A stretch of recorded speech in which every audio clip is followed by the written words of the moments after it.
হরে কৃষ্ণ। আজকে একটি খুব গুরুত্বপূর্ণ বিষয় নিয়ে আলোচনা করব, সুযোগ্য সন্তানের সাধনা। আমরা প্রত্যেক মা বাবারাই চাই আমাদের সন্তান যেন সুন্দরভাবে মানুষ হয় এবং তাদের মানসিকতাও হয় খুবই ভালো। যেসব মায়েরা সন্তান নেয়ার কথা ভাবছেন অবশ্যই এই ভিডিওটা দেখবেন আপনার সুসন্তান লাভের জন্য। অমাবস্যা, পূর্ণিমা, চতুর্দশী, রবিবার, সংক্রান্তি, অষ্টমী, গ্রহণ, বারবেলা, কালবেলা, আসরিক বেলা, শনিবার, মঙ্গলবার, পূজা পার্বণের দিন সহবাসে উৎপন্ন সন্তান আসরিক কিংবা রাক্ষস মনোভাব নিয়ে জন্ম নেয়। সেই সন্তান দ্বারা সমাজ, সংসার, রাষ্ট্র, পিতা মাতা, আত্মীয় স্বজন সর্বদা উদ্বেগ প্রাপ্ত হবেন। কোনো এক সময় কশ্যপ মুনি ভজনে লিপ্ত ছিলেন।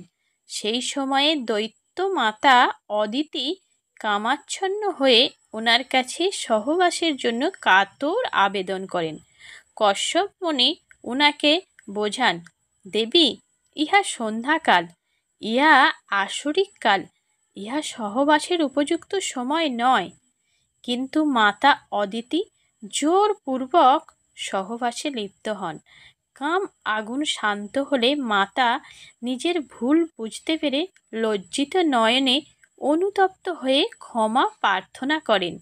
মুনি বললেন, দেবী, এই ঔরসে তো বিফলে যাওয়ার নয়। এর দ্বারা ভয়ঙ্কর দুই দৈত্য জন্ম নেবে, যারা পৃথিবী তোলপাড় করে দেবে, ভগবানকেও আসতে বাধ্য করবে। এই দুই দৈত্য জন্ম হয়েছিল হিরণ্যক ও হিরণ্যকশিপু, দুই ভাই রূপে। তেমনভাবেই ও কেশসী এর সন্ধ্যাকালের মিলনে রাবণের জন্ম হয়েছিল। সহবাসের উপযুক্ত সময় জানার আগে প্রতিকূল দিন, ক্ষণ, তিথি জেনে নেওয়া খুব প্রয়োজন। আসরিক গুণের সন্তান জন্ম হয় যে সমস্ত দিনে সহবাস করলে: একাদশী, দ্বাদশী, ব্রতের আগের দিন, পরের দিন অথবা ব্রতের দিন, পিতামাতার শ্রাদ্ধের দিন। রাক্ষস ও দুঃখী সন্তানের জন্ম হয় অমাবস্যা, পূর্ণিমা, অষ্টমী, চতুর্দশী, মঙ্গল, শনি, রবি, গ্রহণ, বারবেলা, পূজা পার্বণের দিনে। এছাড়া আগত সন্তানের গুণ্য প্রকৃতি বিশেষভাবে নির্ভর করে নারীদের ঋতুচক্রের সঠিক দিনের সহবাসে।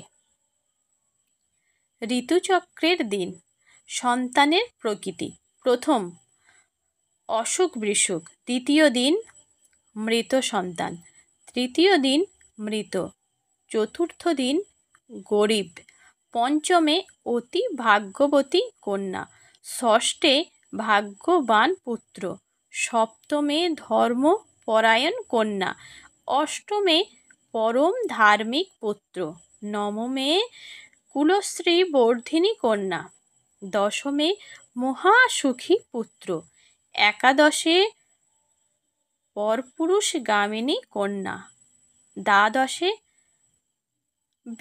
বিখ্যাত যশস্বী পুত্র, ত্রয়োদশে সকুলনাশিনী কন্যা, চতুর্দশে ভক্তিমান পুত্র, পঞ্চদশে সতী সাধ্বী কন্যা, ষষ্ঠদশে সত্যবাদী বিদ্বান ও বিষ্ণুভক্ত পুত্র।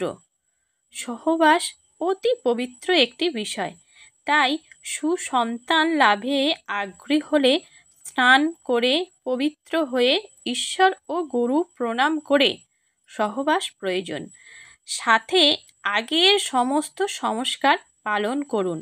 ভোর 3টে থেকে 4টে অতি পবিত্র সময়।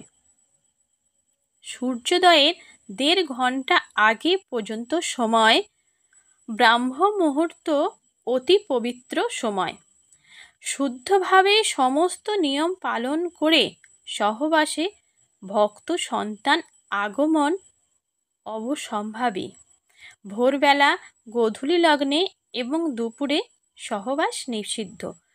দৈত্যমাতা দিতি জোরপূর্বক কশ্যপ মুনিকে প্রাতঃকালে সহবাসে বাধ্য করলে তাহাদিগের হিরণ্যক এবং হিরণ্যকশিপু নামে 2 অসুর পুত্র এবং হোলিকা নামক এক আসুরী কন্যা জন্ম নিয়েছিল। কশী সন্ধ্যাকালে বিশ্রবা মুনিকে সহবাসে বাধ্য করলে তাদের সহবাস দ্বারা যে সন্তান জন্ম নেয় তা রাক্ষস মনোভাব সম্পন্ন, নাম তার রাবণ। আর রাক্ষস রাবণের আসরিক মনোভাব আমরা সবাই অবগত। সুতরাং এই সময়ে সহবাস নিষিদ্ধ। গর্ভাধান একটি পবিত্র কর্ম, একটি সাধনা। শুদ্ধ বস্ত্রে, শুদ্ধ শয্যায়, শুদ্ধ চিত্তে সহবাসে লিপ্ত হয়ে তবেই সুশীল, ধার্মিক, সুকুমার, সুকুমারী পুত্র বা কন্যা সন্তান লাভ হয়। আমরা যদি সুসন্তান লাভ করতে চাই তাহলে অবশ্যই স্বামী স্ত্রী গর্ভধারণের সময়টা সাধনার সময়রূপে গ্রহণ করতে হবে। মনে রাখা আবশ্যক, আদর্শ পিতামাতা হওয়ায় প্রারম্ভিক সোপানই হল শাস্ত্রের নিয়মকে অনুসরণ করে সন্তান ধারণে প্রবৃত্ত হওয়া। ভিডিওটি ভালো লাগলে অবশ্যই শেয়ার করবেন। হরে কৃষ্ণ।